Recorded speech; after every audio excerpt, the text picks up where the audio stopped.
Les saluda cordialmente María Isabel Aliaga Castillo desde Acarigua, Estado Portuguesa.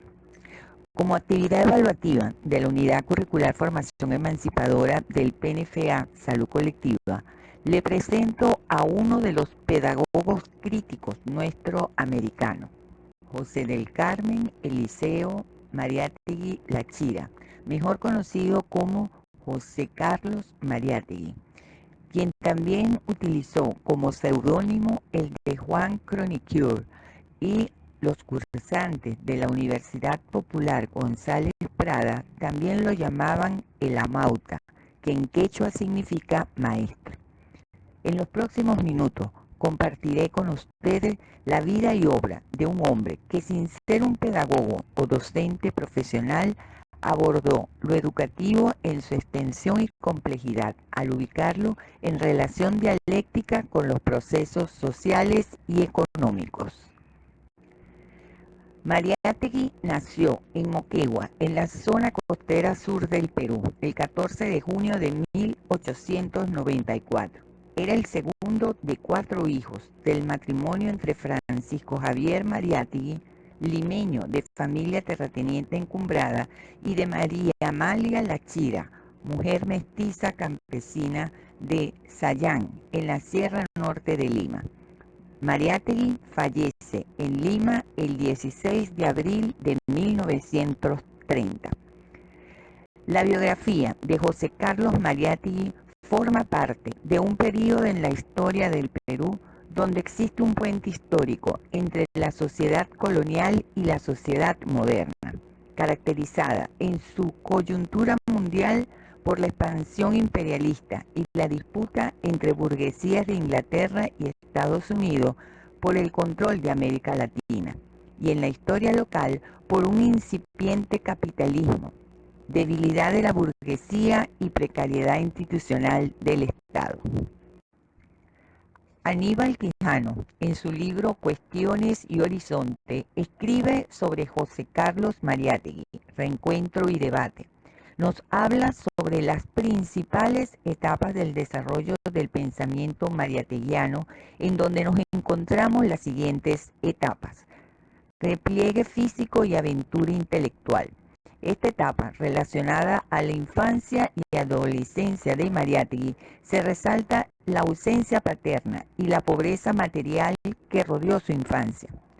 Un traumatismo que recibió a los 8 años de edad en su rodilla izquierda le causó una larga convalecencia y una discapacidad física permanente que impidió el acceso a escuelas convencionales, y comenzó su formación autodidacta.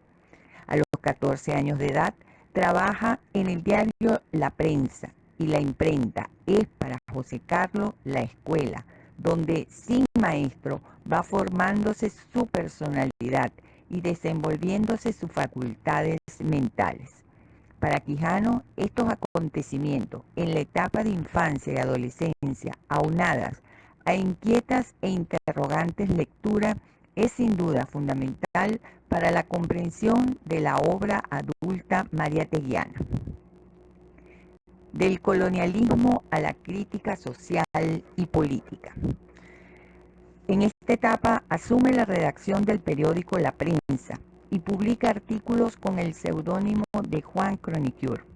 Funda la revista Colónida junto a César Falcón, Félix del Valle y Abraham Valdelomar, donde desarrollará la actitud crítica en la literatura, heredera de las enseñanzas de González Prada, que en lo político constituye la reivindicación social del indio, el obrero y la mujer. En 1916 pasó al periódico El Tiempo para realizar la crónica parlamentaria, y en 1918, con César Falcón y Félix del Valle, publican la revista Nuestra Época, donde la orientación ideológica y vital de José Carlos Mariátegui comienza a definirse como un vocero de una tendencia socializante, y a causa de los temas publicados tiene inconveniente con los directivos del Tiempo. En mayo de 1919 funda el periódico La Razón, codirigido con César Falcón, con el cual Apoya la lucha obrera y la reforma universitaria, y su línea periodística fue de radical oposición al régimen dictatorial de Augusto Leguía.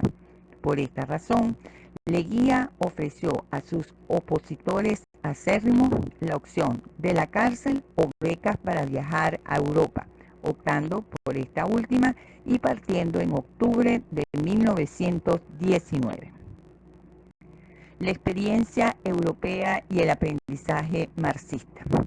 4 años fecundos vive Mariátegui en Europa, estudiando, observando y acercándose a los más interesantes personajes y aspectos de la posguerra. En 1920 se casa con Ana María Chape Giacomini, con quien tuvo 4 hijos, Sandro, Sigfrido, José Carlos y Javier. La estadía en Italia tuvo una influencia tan decisiva en la formación de Mariátegui y su encuentro con el marxismo. En 1921, Mariátegui se considera marxista y afirmaba: desposeo una mujer y algunas ideas. De regreso en el Perú, asume la dirección de la revista Claridad, colabora en las revistas Variedades y Mundial de orientación liberal.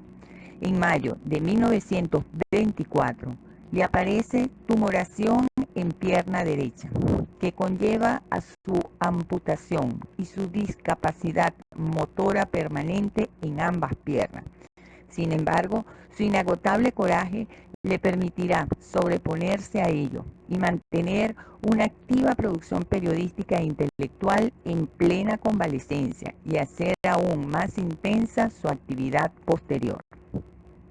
En 1926 funda la revista Amauta, vehículo de debate con la ideología oligárquica, y en 1927 rompe con el partido APRA y decide la creación del Partido Socialista del Perú, más cercano a los lineamientos de la Tercera Internacional. A partir de 1928 hasta su muerte, la labor de Mariátegui es marcada ante todo por el desarrollo y maduración de su pensamiento político y su trabajo de organización sindical y política del proletariado peruano. Publica su obra más célebre, 7 ensayos de interpretación de la realidad peruana, uno de sus libros fundamentales y aún vigente para la reflexión sobre la realidad de la situación latinoamericana. En relación al cuarto ensayo, titulado Análisis crítico del proceso de la instrucción pública, Mariátegui comienza señalando que somos un pueblo en el que conviven, sin funcionarse aún, sin entenderse todavía, indígenas y conquistadores, por lo que la educación nacional, por consiguiente, no tiene un espíritu nacional, tiene más bien un espíritu colonial y colonizador. El civilismo histórico y el civilismo burgués o liberal, como orientaciones representativas, son anacrónicas, porque la sociedad lucha por organizarse como una sociedad de trabajadores, de productores, y el destino del ser humano es la creación, es decir, la liberación. Y planteaba que la nueva educación solo viene con el socialismo. Para finalizar, podemos decir que José Carlos Mariátegui es uno de los fundadores del marxismo latinoamericano, militante incansable por las causas de los humildes y la revolución socialista en Perú, que planteó los mecanismos por los cuales la educación reproduce las desigualdades, 52 años antes que Philip Jackson definiera el concepto currículo oculto, 50 años antes que Bourdieu y Passerón plantearan la teoría de la reproducción social, y dirigió crítica a los métodos tradicionales de enseñanza basados en el saber del catedrático y la pasividad de los estudiantes 45 años antes que Paulo Freire. El proletariado en el Abya Yala podemos enorgullecernos de haber nacido al socialismo indoamericano revolucionario y de poder educarnos emancipadoramente bajo la enseñanza de un pedagogo crítico de la talla de José Carlos Mariátegui.